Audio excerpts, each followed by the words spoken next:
तो hey guys welcome two द ऐसी experiment channel. तो गाइज आज की जो वीडियो वो होने वाली है बहुत ही अमेजिंग, क्योंकि आज हम एक ऐसा चीज़ बनाने वाले हैं जो आप किसी को भी दिखाकर हैरान कर सकते हैं।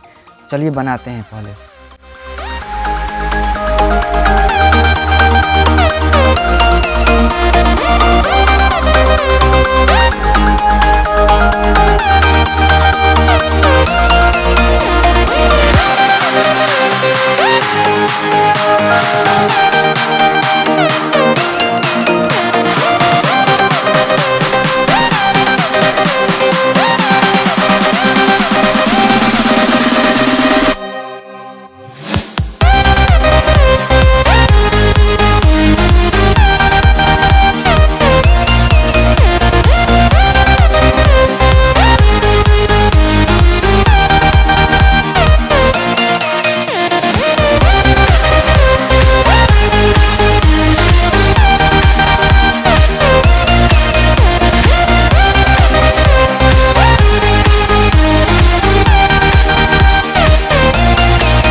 यह एक मैजिक वीडियो था, ना कि कोई नोट छापने वाला मशीन। आप भी ऐसे बनाकर किसी को हैरान कर सकते हैं। वीडियो कैसा लगा कमेंट में नीचे बताएं और चैनल को सब्सक्राइब और वीडियो को लाइक कीजिए। मिलते हैं नेक्स्ट वीडियो में किसी नए टॉपिक के साथ। तब तक के लिए धन्यवाद।